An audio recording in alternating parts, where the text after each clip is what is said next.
এই তোমাকে রোমিও ভাই ফোন দিয়ে যাচ্ছে, তুমি রিসিভ করো না কেন? টাকা ধার চাচ্ছে 1 লাখ, রিস্ক করবো? তাইলে ফোন রিসিভ করার দরকার নাই। তুমি যাও, আমি দেখতেছি। হ্যালো, তোমারে বলছি না বাসায় থাকা অবস্থায় তুমি ফোন দিবা না? সমস্যা কোথায়? আমার নাম্বার তো আমার হাজবেন্ডের নামে সেভ করছো, আর তোমার নাম্বার তোমার বোন নামে সেভ করছি।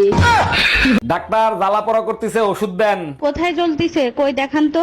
দেখানো যাবে না, আপনি ওষুধ দেন। কিসের জন্য জ্বালা করতিছে সেটা তো বলবেন। বউর সাথে ঝগড়া করতে গেছিলাম, খেয়াল করি নাই বউর হাতে গরম খুন্তি ছিল। ডাক্তার, আমি আপনার নামে মার্ডার কেসের মামলা দিব। মার্ডার কেসের মামলা দেবেন? আমি কারে মার্ডার করছি? আপনার ওষুধ খেয়ে আমার শাশুড়ি মারা গেছে। ওষুধ কিভাবে খাওয়াইছিলেন? সকালে 1 চামচ, দুপুরে 1 চামচ। আর রাতে ওষুধ খাওয়ার নাই কেন? কেমনে খাওয়াবো? চামচ তো ঘরে 2টাই ছিল। এই কই তুমি, কখন থেকে ডাকতেছি, কথা কানে যায় না? যা বলার এখানে এসে বলো, উকিল আদালতে যায়, আদালত উকিলের কাছে যায় না। আচ্ছা ঠিক আছে, দরজা লাগাতে আমি চলে গেলাম। এখন আবার তুমি কোথায় যাচ্ছ? তুমিই তো বললা আমি উকিল, অন্য আদালতে যাচ্ছি। এই শোনো না, আমি চুল সোজা করব, আমাকে 1000 টাকা দাও না। মাত্র 1000? তুমি এক কাজ করো, মানি ব্যাগ থেকে 2000 নিয়ে যাও। আরে বাবা, লাগবে তো 1000, 2000 দিয়ে কি করব? চুলের সাথে সাথে মুখটাও সোজা করে নিয়ে এসো। এই অফিস থেকে তোমার ফোন দিছে। ফোন লাউডে দিয়ে কথা বলো, আর বলো আমি অসুস্থ, আমি আসতে পারবো না। হ্যালো স্যার, ও তো অসুস্থ, ও আজকে অফিসে যাইতে পারবে না। ওনারে বললেন ওনার টুম্পা ভাবি অসুস্থ, উনি যদি অফিসে আসে তাহলে আমি বাসায় যাইতাম। স্যার আপনি একদম টেনশন করবেন, আমি 5 মিনিটের ভিতর টুম্পা ভাবির কাছে যাচ্ছি। স্যার আপনি ভাবির কাছে যান, ওনারে নিয়ে আমি একটু পরে হাসপাতালে যাব। ডাক্তার আমারে যদি ভালো করতে পারেন তাহলে চিকিৎসা করেন, তা না হলে অন্য কোথাও যাব। আরে কি বলেন, আমি হলাম সেই ডাক্তার, এখনো গোরস্থানের পাশ দিয়ে গেলে লাশ উঠে সালাম দেয়। বলেন কি? তা সালাম দিয়ে কি জিজ্ঞেস করে? এখন তো মরে গেছে, এখন তো বলেন আমার কি রোগ হয়েছিল। দেখো, চোখ রাঙায় কথা বলবা না, তাহলে কিন্তু তার ফল ভালো হবে না। কি করবা, তালাক দিবা? তাও সাথে সম্পত্তি অর্ধেক নিয়ে যাব। সেই সুযোগ তুমি কোনোদিনও পাবা না। সম্পত্তি করছি বাপমার নামে, লোন করাইছি তোর নামে। এই টুম্পা, তোমার ছেলের মনে হয় খিদা লাগছে, আরে কিছু খাওয়াও। কিছুক্ষণ আগে ওরে খাওয়াইছি, তুমি এক কাজ করো, ওরে 1 গ্লাস পানি খাওয়াও। আচ্ছা ঠিক আছে। আর শোনো, পানি খাওয়ানোর আগে ফুটিয়ে নিও। ছেলেরে ফুটাইলে ছেলের কোনো ক্ষতি হবে না তো? আমি পানি ফুটাতে বলছি, ছেলে কোথায়?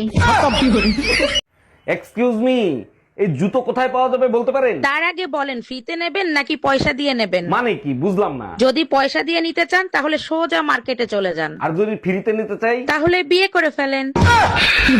ভাইয়া সিঙ্গারার ভেতরে আলু দিছেন তো? না আপু, সিঙ্গারের ভিতর সিমেন্ট ঢুকাই রাখছি। কি যে বলেন না ভাইয়া, শুধু মজা করেন। কথাটা শুরু করছে কে? আচ্ছা ঠিক আছে, 4টা সিঙ্গারা দেন। ঠোঙ্গায় দিব না কাগজে দিব? আমি মেমোরি কার্ড দিচ্ছি, তার ভিতরে দেন। এই ঘরে এসি লাগাইছো, টাকা পাইছো কোথায়? আমার কাছে 1000 টাকা ছিল, সেই টাকা দিয়ে কিস্তিতে এসি লাগাইছি। বাকি টাকা কি তোর বাপের বাড়ি দিয়ে এনে দিবি? আমি 1 টাকাও দিতে পারবো না। 3 মাস কিস্তি না দিলে এসি খুলে নিয়ে যাবে, গরমের 3 মাস চলে গেলে এসি দিয়ে কি করব? হ্যালো টুম্পা, বাসায় কি আমাদের বিয়ের কথা বলছিলা? কইছিলাম মোর আব্বা আম্মা রাজি না। তাহলে এক কাজ করি, চলো আমরা পালায়ে বিয়ে করি। ছেলে কাল গুই ফলাম, সাথে তোমার মায়ের সব গহনা নিয়ে আইসো। দাম রাহালার ফলা মুই টুম্পর মা। হাই, এবার ঈদে আমার মার্কেটিং এর 50,000 টাকা দিতে হইব। 50,000 টাকা কইতে দিন? 50,000 কইতে দিবা জানি না, কিন্তু দাম লাগবে। তাহলে আমার একটা কিডনি বেশি। চলো। কই? আরে আমার একটা পরিচিত হাসপাতাল আছে, না কিডনি বেচা কিনা করে। চলো চলো। এই শুনছো? বলো। ঈদে আমার জন্য যে জামাটা আনছো না, এই জামাটা না ভাবির অনেক পছন্দ হয়েছে। ভাবির জন্য এরকম একটা জামাই না তো? আরে এই জামা তো মার্কেটে একটাই ছিল, আর এটা তো ভাবিরে দিছিলাম, ভাবি টাইট হয়ে দেয় তো তোমার জন্য আনছি। এই কি হয়? আসসালামু আলাইকুম ভাবি, ঈদ মোবারক। ওয়ালাইকুম আসসালাম ভাই, ঈদ মোবারক। আসেন আমরা খোলাখুলি করি। ও কোলাকুলি করবেন? তো আপনার ভাইয়ের আগে তুমি কিছু কই না, তো আপনার ভাইয়াকে কোলাকুলি করে আসুক, পরে কোন মনে। তো ভাই খোলাখুলি করতে কই গেছে? কেন আপনার বউর সাথে? এই দেখো, লাইট মাইট লাগায় দোকানদার কি জিনিস দেখায়, কি জিনিস দিল, আমার পুরাই ঠগাই দিছে। আবার ব্যাগে লেগেও দিছে বিক্রয় মাল ফেরত যোগ্য না। আরে এই ঘটনাটা আমার লগে করছে। তোমার সাথে আবার কবে ঘটলো? কেন বিয়ার দিন এই আডা ময়দা মাইয়া তোমার দেহায়া দিল, ভাই তাই না দিয়ে এই অবস্থা। কি?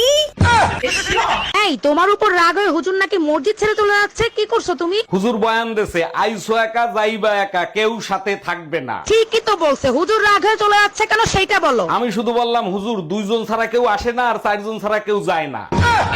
এইবার ঈদে টাকা নাইকা মার্কেটেতে যামু না, গেছে ঈদে সবে নিছো, এইবার ঈদে দিমু না। টাকা তোমার থাক বা না থাক আমি কিছু বুঝি না, ঈদের দিনে পুরান শাড়ি আমি কিন্তু পরবো না। তোমার যা খুশি তাই পরো, না হয় যেমন চাই তা করো, যা খুশি তাই পরো, না হয় যেমন চাই তা করো, আমি কিছু বুঝি না, ঈদে এইবার মার্কেট করবো না, মার্কেট করবো না, ঈদে এইবার মার্কেট করবো না।